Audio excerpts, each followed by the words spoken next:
built this hall with borrowed bills, wrote these songs on broken windowsills. Our altar's made of old tin foil, a godless church built on digital soil. But if the poor church mice who passed those plates woke up with a Robin Hoods in their face, we rob St. Peter right down to the floor. Finally make their God stand for something more. Oh, we'd fleece Mammon's coffers, their starving flock to feed, send them back to Jesus without their means. So those Judas steeples into unholy sod, at last we'd have more money than God.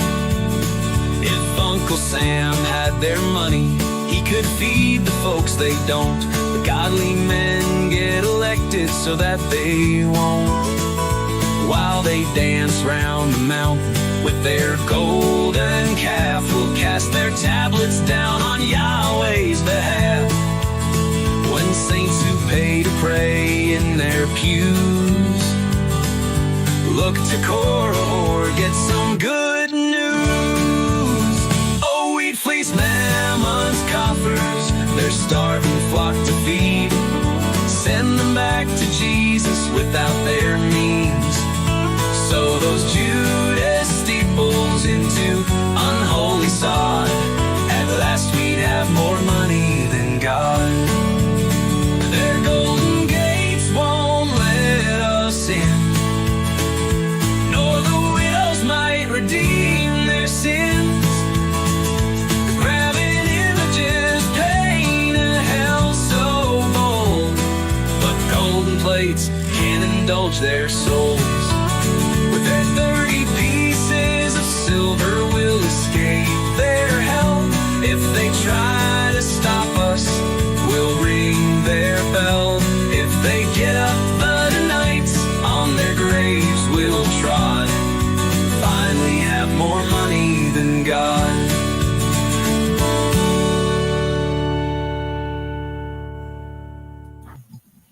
Woo! Fellowship, it sure is great to see you all out to church today. It's 10 a.m., little past, on Super Bowl Sunday, I'm told. I wouldn't know. And you know what that means. You Korah whores, get your ass to church. Grateful to see you all out here today. I just wanted to take a moment and sermonize with you. Then we're going to do some announcements. As you know, I will John Boehner the situation and give a good cry. And it's going to make me feel so much better. You'll have to witness it. That's just the way we do. That's just the way we do. And then we will present the newest hymn of the Church of Korah. Did you like that one? I mean, I do love me some More Money Than God. That's one of my favorite ones I've ever written. But definitely the favorite one so far, and I know I've said this before, is our newest hymn for the Church of Korah. I'm going to debut for you here in a few minutes, and it's called Freidenker, which is freethinker in German, and it's about our friend Max Sievers, who I've been preaching people's ears off about since long before there was a Church of Korah. I do love to tell people about my hero Max Sievers. So let us sermonize. Will a man rob God? Yes, definitely. Let me just make sure that hold on a second. Let us reframe. Let me reframe the situation.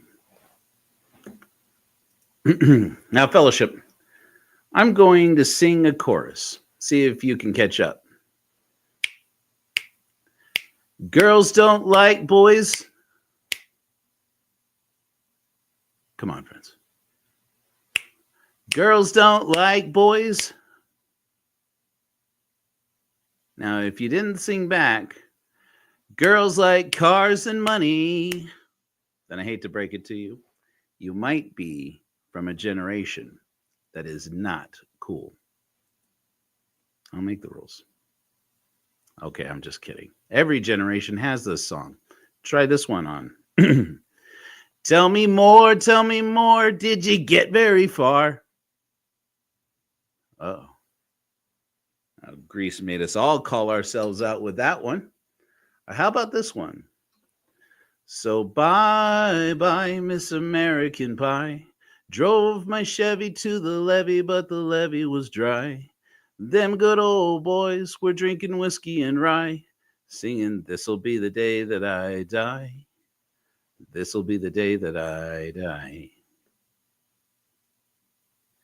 Now, one of these things is not like the others, am I right? Now, I remember when I was a teenager, one of my favorite Yahoo searches, because we didn't have Google yet. Don't at me. I know what that means. I know what it means. Was, what is Don McLean's American Pie really about?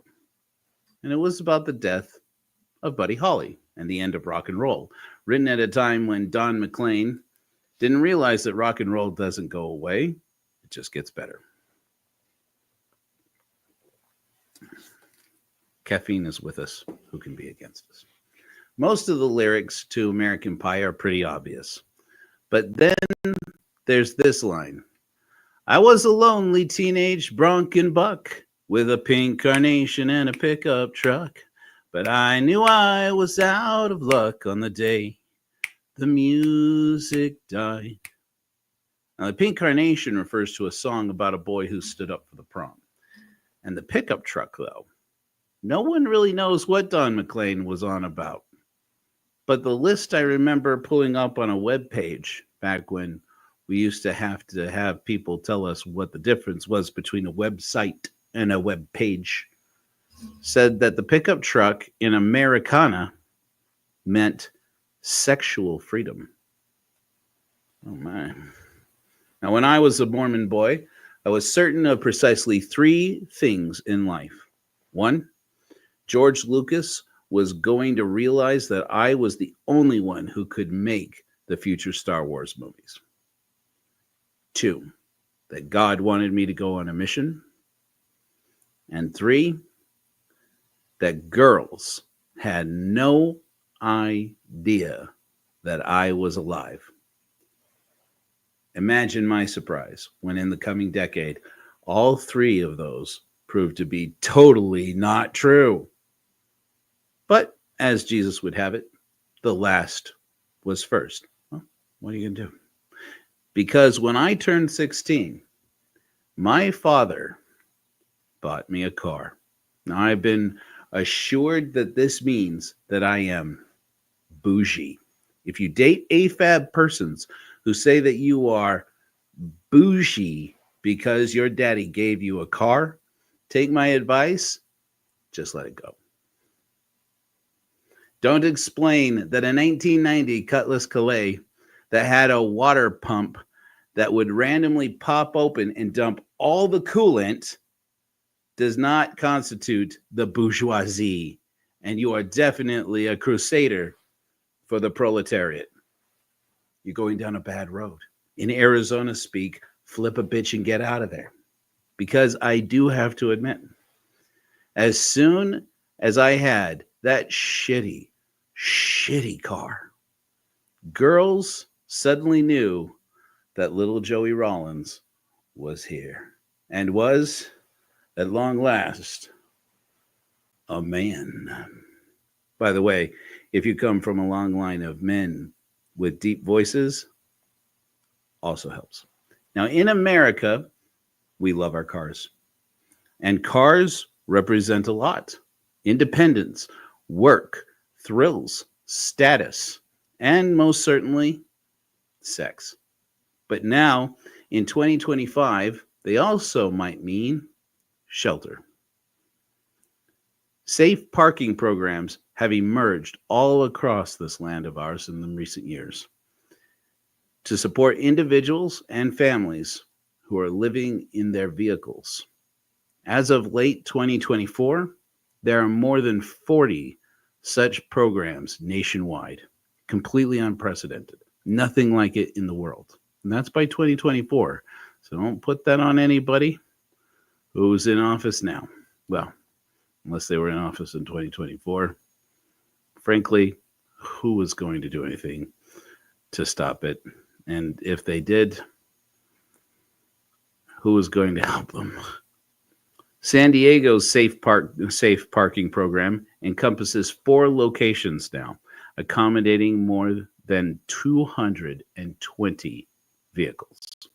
Now, here in Utah, we have no such programs, but even our state has now passed initiatives to create safe parking in order to house people who can afford a car, but not a home.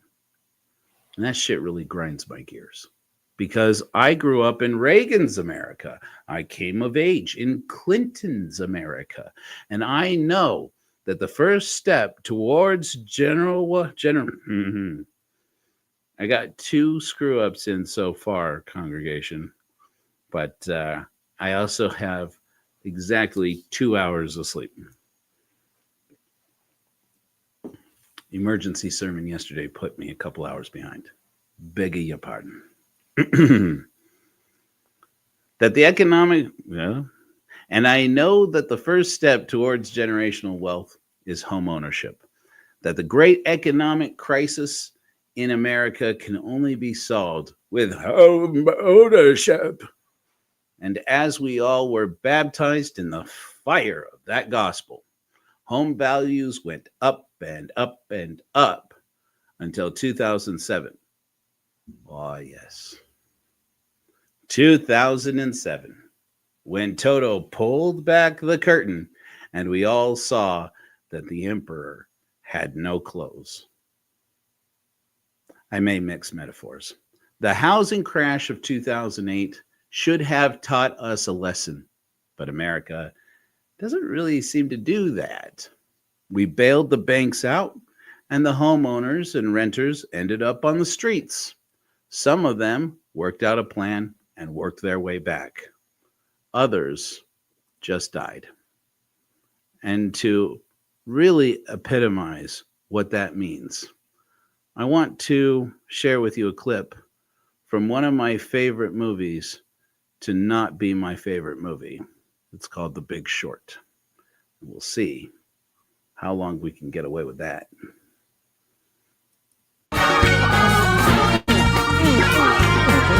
Stop that.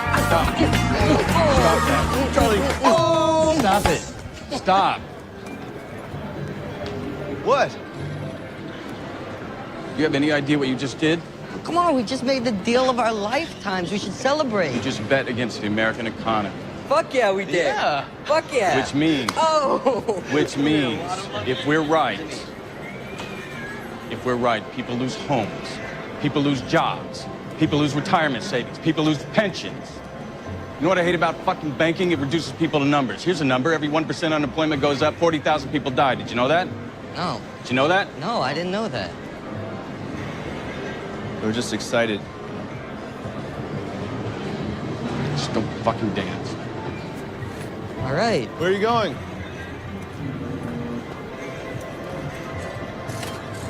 Whoa, I just got really scared.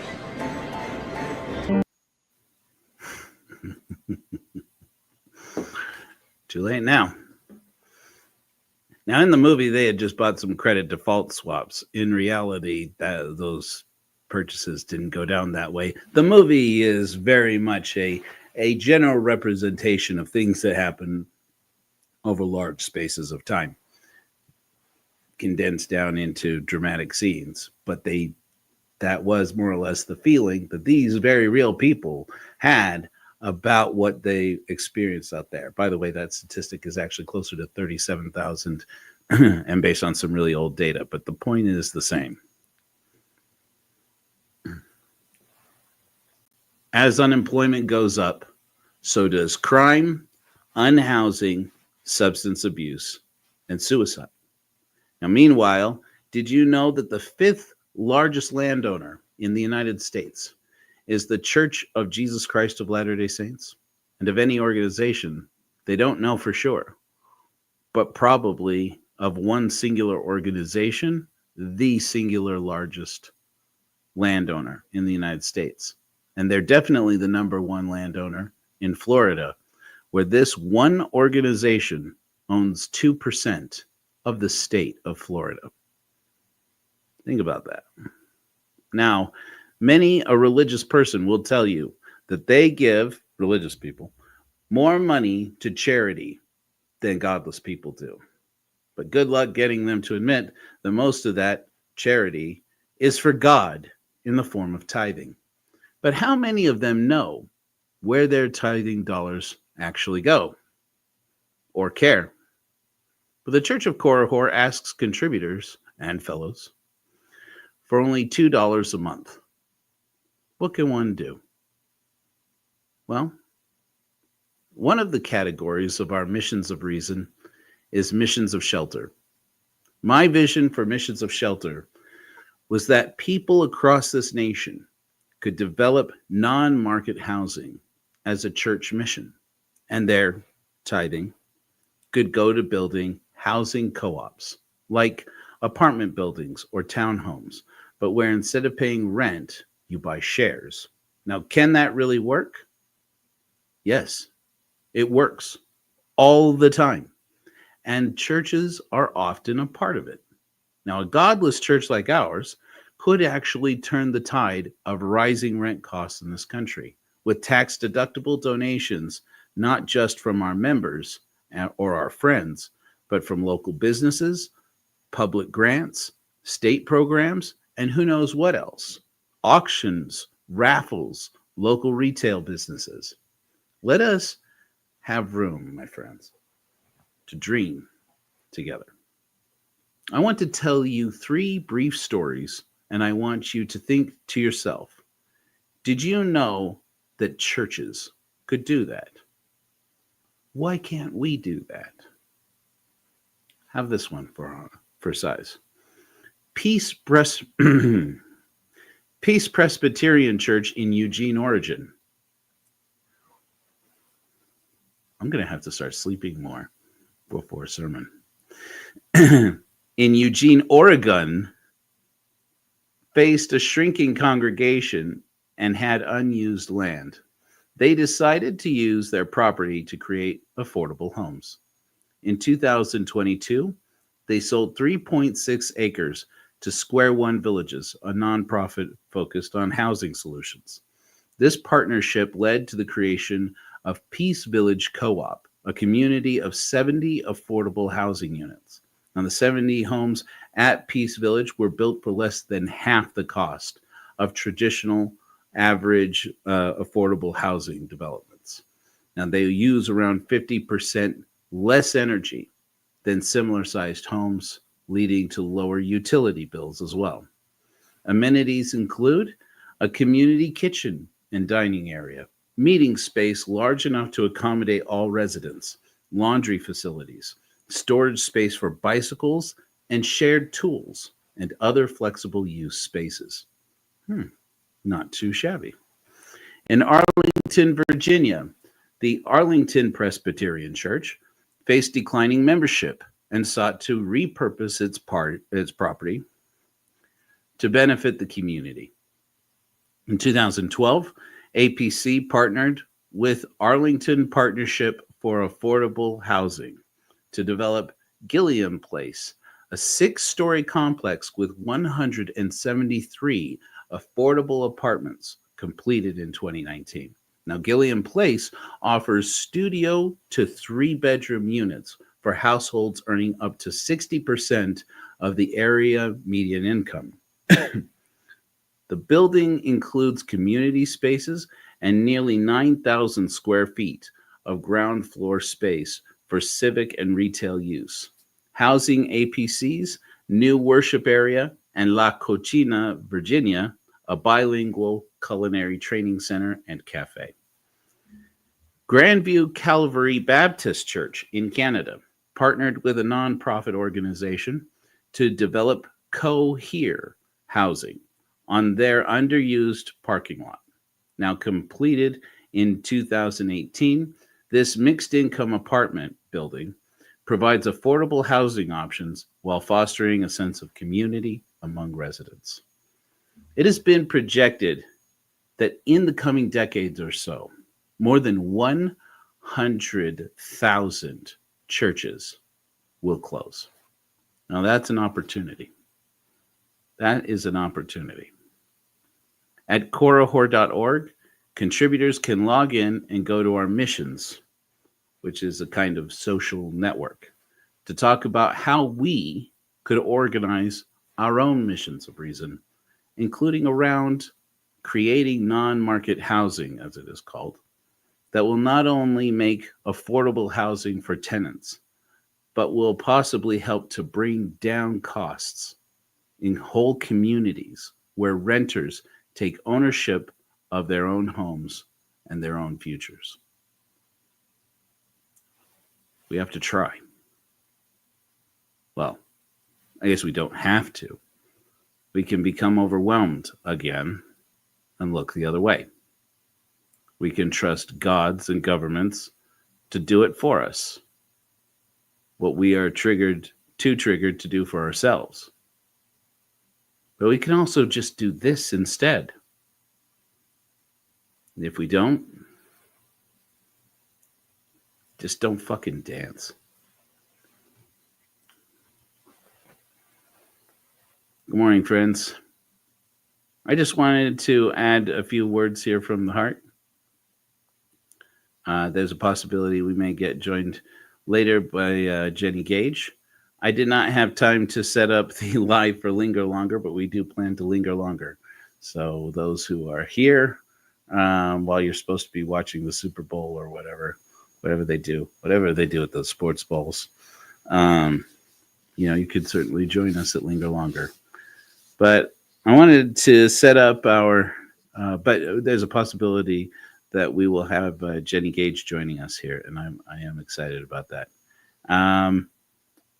I wanted to just share a couple thoughts with you before we wrap up and before I debut for you Frydenka.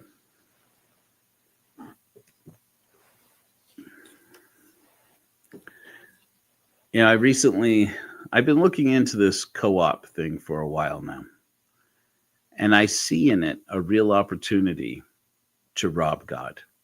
And just like we hear in this song, More Money Than God, I think it's absolutely necessary. I think it's absolutely necessary that we stop giving all of our money to gods and governments. I just want you to really think about this for a minute, okay? It's very easy for people who have a lot of money to give to charity because they get to write everything that they give off on their taxes, or near all of it, depending on how much they give, I guess, and whether or not it's a legitimate cause. But even people who have just an average amount of money, whatever that means in this country right now, if they had an opportunity to give their tax dollars to an organization, to a nonprofit instead, well, oftentimes we'll take it. But most of the time, I think most of us just don't bother. Money going out either way. And having money on hand for most of us, paycheck to paycheck, most of the time, is really what we need. And so we don't really think in terms of the annual cost of our taxes. But we give this money in taxes to the government. And then we sit back and no matter who is in office, well, we bitch about what they do with it. Oh, I didn't pay for that. Oh, I didn't pay for that. I didn't pay for that. But the weird thing about our situation is, in America, is that we have created this weird mechanism where you can pay your tax dollars to gods instead of governments and count it against what you owe the government. And while other countries do similar things, and maybe in some cases something completely different, in America, it's become our most time-honored tradition to give your tax dollars to God. But the tax code doesn't say giving it to God. It says giving it to church.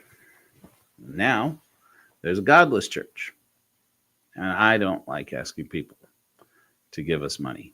I've just never gotten used to that. People tell me, it's one of the first things people say to me when I tell them that I started a church for godless people. I did it. It happened just yesterday. I don't think he'll mind my saying it, but I met Sam Pinson for the first time. Like our friend Nathan is a former bishop of the Mormon Church, who's now left the church. We did a live broadcast. I don't know if you guys caught it with Latter Daily Digest.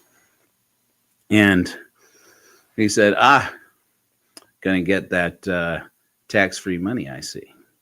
And I said, I still can't figure out how that gets done. I just don't have enough charlatan in me to figure that out. And he said, it's easy. You just tell people, you just start a little cult and you tell people to give all of their money to the organization or they won't get saved. I said, well, shit. We've already set it up in the wrong direction. So I guess I screwed that one up. I'm not going to get rich off of other people's donations. And so far, I spend a lot more money off the Church of Korihor than all other contributors combined. But I'm not complaining because it's also the most rewarding thing I have ever done in my life. We are really doing something remarkable here. Now, I've said before, I'm kind of going on this I'm not looking behind me approach. That I will rush forward and start building this by myself. And if I'm just building sandcastles alone by myself and carrying on and carrying on and carrying on by myself, well then, cool. This is what I want to be doing with my life. But I do think that if people catch the inspiration of what it is that we're trying to accomplish at the Church of Korihor, they go to korihor.org and become contributors. They might log in and start talking and start saying something like, I really do hate living paycheck to paycheck. I really do hate the fact that our groceries are so expensive and it feels like nothing can be done about it. What are we going to do? I feel so powerless normally. But we can actually use the tax code that exists. Instead of getting rich off of it, we can use it to go in and change the economics of our situation. I want to ask you just dream with me here a little bit more, okay? Co-ops are a fascinating thing. I've been looking into these for years. Healthcare co-ops. I didn't include this in my sermon so far because I just was worried about running out of time. But healthcare co-ops are another thing that churches and independent organizations have done for a long time. And they have some of the best rated health insurance in the whole country. When you think about that, how many people are truly satisfied with their health insurance? We pay so much for health insurance and we get so little coverage. Think about dental insurance. I'm just going to say a thing, okay? Dental insurance in this country, maybe anywhere in any country, is a freaking joke. It's ridiculous. They don't cover anything. And they just raise their premiums and raise their premiums. And whenever the average American starts earning just a few more dollars, they raise the prices on everything. We've been sold this bill of goods about supply and demand. I brought up in our Wednesday service that we have, I said, head up onto Google and punch in how many empty homes are there in America. Save you the search. It's 16 million, close to 17. And you look up how many unhoused people are there in America. It's more than 700,000, which is a number I included there. Some estimates say 1.2 million people are full-time unhoused, and the number of people who are partially unhoused They literally don't have any idea. It's people who at least some of the time are living out of their cars, sleeping rough on the streets, or just moving from place to place, couch surfing, just trying to get by in our country. And we say that we are the biggest, the strongest, the manliest, the beefiest, the most star-spangled awesome country in the world. But we don't have basic housing for everyone. We don't have basic health care for everyone. We don't have any control of the price of eggs. Do you remember how many people have said since the election last year, having concluded, however it concluded? I wasn't looking. How many people are saying now, wait a minute, I thought the price of eggs was going to go down. I thought that the war in Ukraine was supposed to be finished in 24 hours. Isn't it like 1,000 hours overdue now? Waiting on God's governments hasn't worked. Not to bring prices down on the foods that we eat, not to bring prices down on healthcare, not to bring the prices down on rent. But, you know, there are cities in the world where this has been done. Vienna, Austria, there's something like half of the housing is so-called non-market housing, meaning that either the state owns the housing or the individual people who live there share shares of the nonprofit that owns the housing. Almost always the way it works, even when churches are involved in it, is the church coordinates with an organization, nonprofit, which means that their members just start a nonprofit, which here in Utah, to start this nonprofit cost us $59. We could actually do this. We could do it all over the country, but I got my hands full. I need people out there who are passionate about this. Consider how many people we have within our reach. Think of the people that you know. How many of them build homes? How many of them finance homes? One of the most interesting aspects of this housing co-op thing is that in some places in America, and it doesn't always work out, and so I'm not going to say this is part of the main plan, but it's something that could happen. It does happen, is that the tenants of an apartment building, especially in an economically depressed area, will decide that they're sick of their rents just being raised and raised and raised and raised every year. Here in Utah right now, rents for a simple 2-bedroom apartment, if you're lucky, are about $2,000 a month. That's insane on what people here in Utah County where I live, what they are getting paid. I'm seeing it all the time. People moving in with their parents. If they're lucky, they got parents to move in with, or they've got siblings to move in with, and they're getting cramped and things are getting desperate, and it's creating strife. It's creating violence. It's creating a lot of problems. But then they're living on the street. They're living in their cars. They're couch surfing with whatever friends they may have left. And so many of these people, when they are spending all their money just covering basics, but can't afford their medication. And how many people in this country rely on psych medication to keep themselves on an even keel? Well, guess what? It's a little difficult. If you need mood stabilizers and antidepressants, as many people do, more people than ever do, or if you need antipsychotics, I don't remember if that's the exact term, but if you need something that helps to control hallucinations, it's easy to think of this as a small percentage of the population nobody has to be worried about, because we want that to be true maybe sometimes, but it's not. So many people in this country, if anything, we need more people to be medicated. And yet the ones that we have currently medicated, so many times when they can't afford their medicine anymore, that's when they end up unsheltered. And I've been going out, as you know. I wish I had my Rapture 2025 update video done to show you today. Unfortunately, I did run out of time. But I've been going out here in Salt Lake City. Jules has been going out there in Albuquerque. And we're probably going to run out of time to do anything for Southern California, but that's okay. I mean, look, we tried.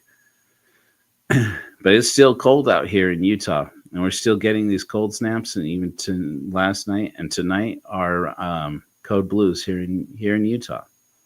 Good news, because the most recent batch of blankets were sent up from St. George, were brought up by my dear flesh and blood sister Nikki, who's working right now, can't be with us, who brought blankets from my parents and from her rainbow family. My sister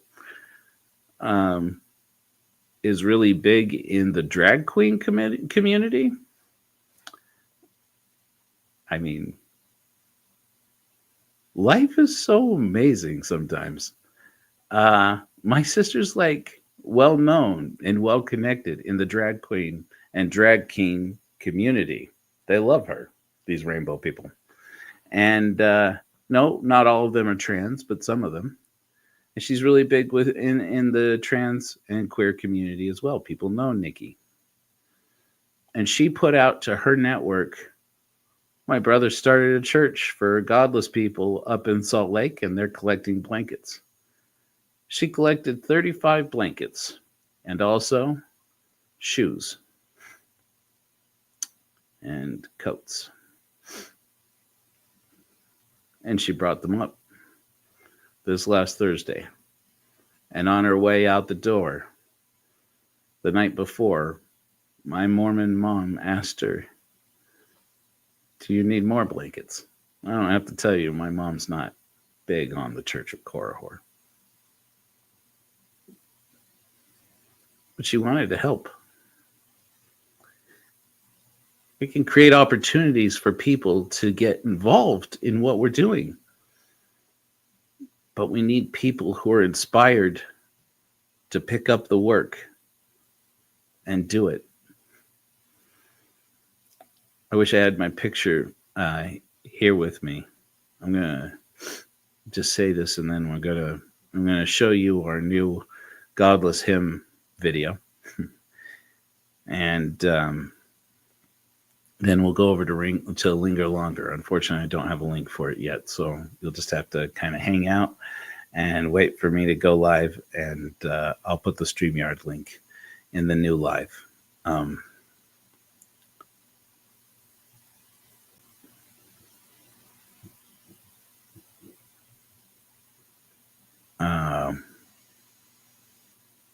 Hold on. I'm collecting. No good. Too little sleep. This is the thing. I am going to tell you one more thing. And then I'm going to stop rambling, I promise. You know, I've told you guys before, I have a dear friend. His name is David, and he works for Nestle. David is one of my favorite nerdy friends. And he and I love to talk about food security. You know how friends do. You know, some people watch the Super Bowl. Some of us like to talk about how could hydroponics change, or aquaponics change food in this country? Why is it that nobody points out that when the government talks about food deserts, they only talk about your distance to a store that's a grocery store? They don't talk about your distance to actual food. We don't, these are things that me and David like to talk about. We like to talk about manufactured meats and what a revolution that is. And then recently I told him, hey, have you heard this criticism that says that, manufactured meats actually consume so much energy that they're actually kind of a green energy crisis? And he said, no, I hadn't heard that. And I sent him some links. We talk about this all the time, but, and he's like, Joe, in the food science community, we're talking all the time about the growing crisis of food deserts in America, and how people don't realize this is coming. This is coming to a neighborhood near you. It can happen to you. You think that you're living in a neighborhood. You think you live in a state where you're never going to have millions of people in urban parts of the country who don't have access to enough food. But guess what? It's coming. It's happening. It is on the doorstep. And that in the food science community, they've been talking for a long time that the government is woefully underprepared. They don't know what they're going to do when this happens. And when it happens, people are going to have to get inventive. They're going to have to get creative. We're going to have to change what we eat, how much we eat. We're going to have to change how we grow it. We're going to have to change every aspect of how we supply food in this country. And I thought, what if you had missions of reason that were just growing produce? Right now, we're looking at a very real possibility that we won't have enough coffee beans in this country because of certain economic changes that are already being ushered in. It's a very real possibility that we may have to say, look, you're going to have to be okay with paying, what, 50% more? 100% more? For coffee? How many people can just quit coffee? How realistic is that? What if coffee beans can be grown the way that we currently grow,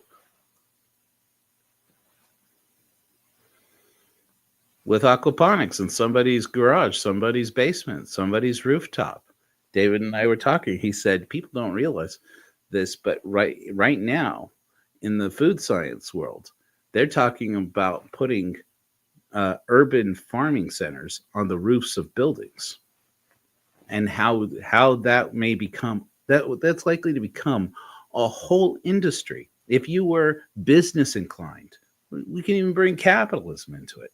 If you were business inclined, you could manufacture an aquaponics system for growing coffee beans, for growing sugar, for growing wheat, for growing rye or barley, so that people are growing oats, so that year round you can be the supplier for your region of foods that normally we have to resort to buying from overseas just to keep the food supply up, because it's easier and cheaper for corporations, big corporations, to buy these foods, trade them from overseas, than to grow them locally or to buy them from local farms. But if we took the power out of the hands of the same people who raise our rents and raise our home values, buy homes that are completely empty just so that they can elevate the prices, artificially inflate the prices of the homes that they own in the same neighborhoods.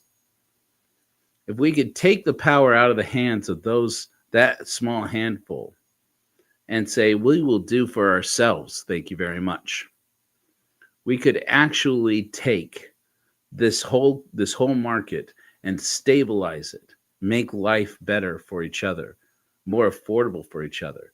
Not only could you grow food for your own family, but you could grow enough produce to turn around and sell it to your community.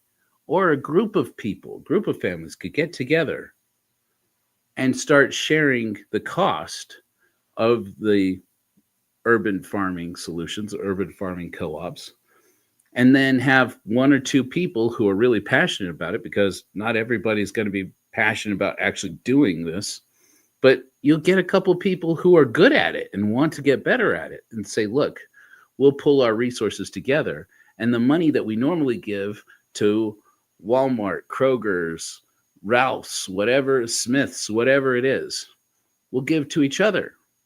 And we'll take care of each other for a change. We could do it. We just have to decide to break from the mindset that says, no, you can't do it. It can't be done. It's being done all the time. It gets done every day. We just have to decide. And the money to do it you don't have to go out and find new money. The money that we need to do this is in the rent you're already paying. It's in the grocery bill that you're already paying.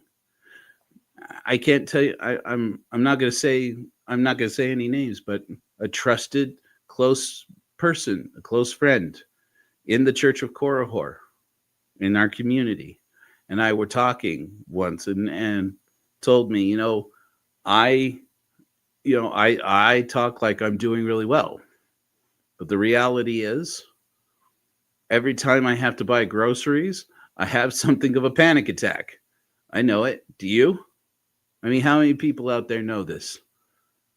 It's shocking sometimes to look at it and go, to look at that receipt or to look at that pin pad. I've gotten to the point where I don't even look at the pin pad. I'm like, whatever it is what it is. We can't just not have it. Go, give it. Ugh. It's startling. And then to have them turn around and say, it's okay because we're building more houses.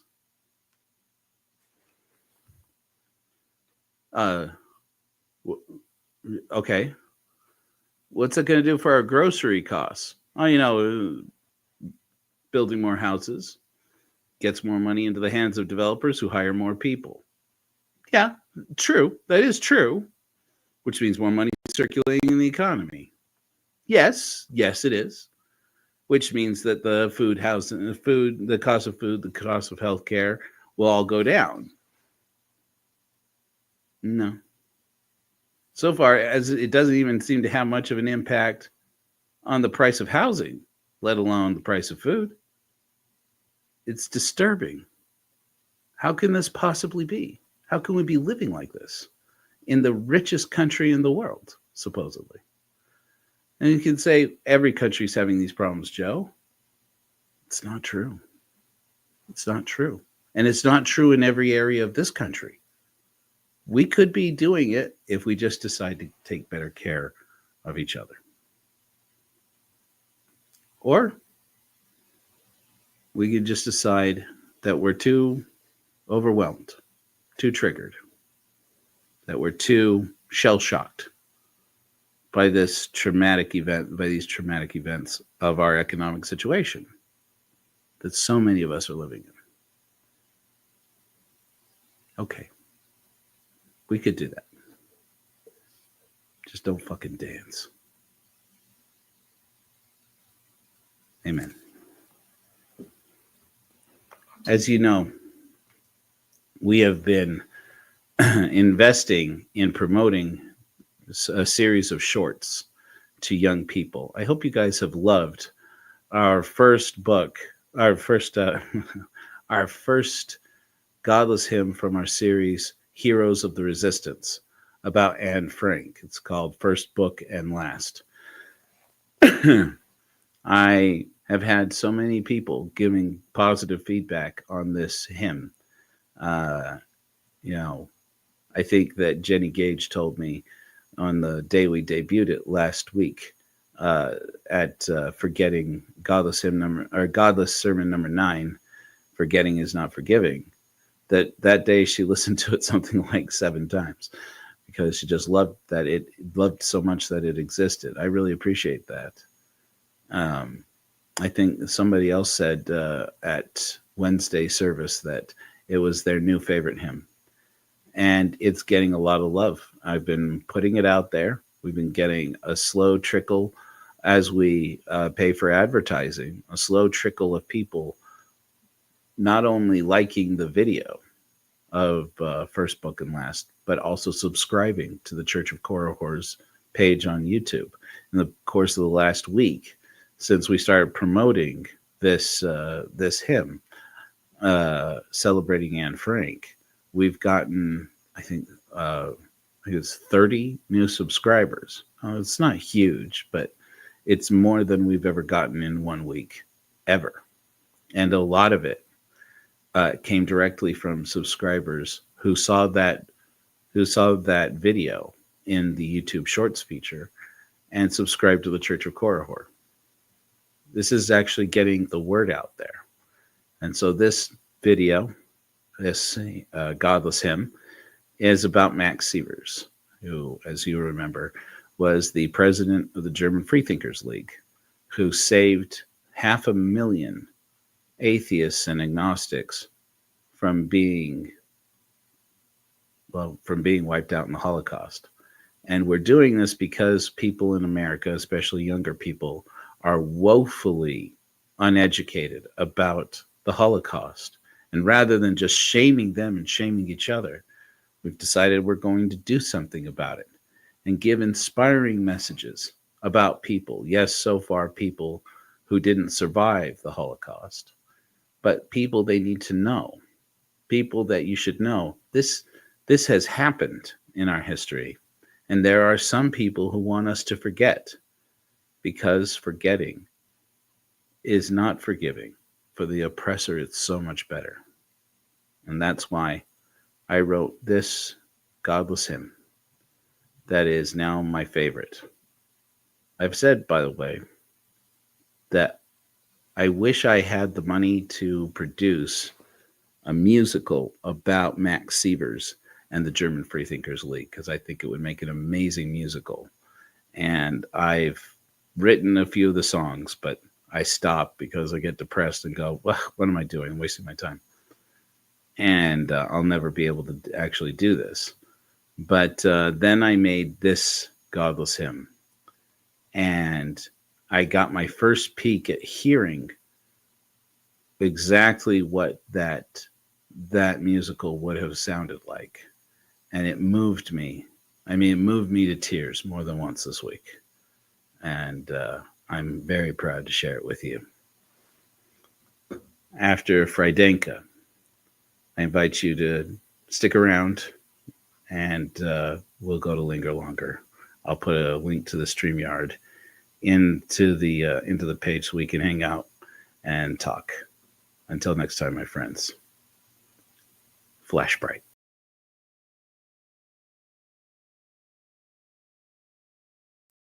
As Berlin burned, they came to raid our hall.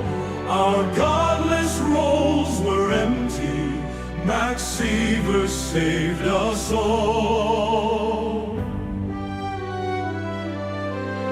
500,000 godless Germans we. First they came for us, but we were already free. Frydenka, stand against the right. Max Sievers, crusader for our rights. Frydenka, resistor from the start. We will carry Max within our hearts. In Belgium, he hid away, truth's banner to raise, fighting Hitler with his pen. Max lived to fight again. Frydenka, stand against the right. Max Sievers, crusader for our rights. Frydenka, resistor from the start. We will carry Max within our hearts.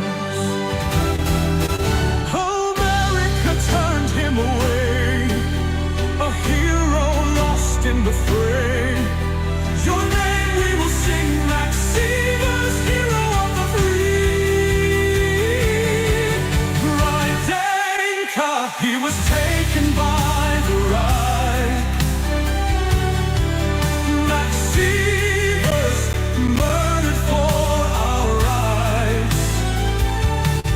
Frydenka, free German minds. Max Sievers, you also freed mine.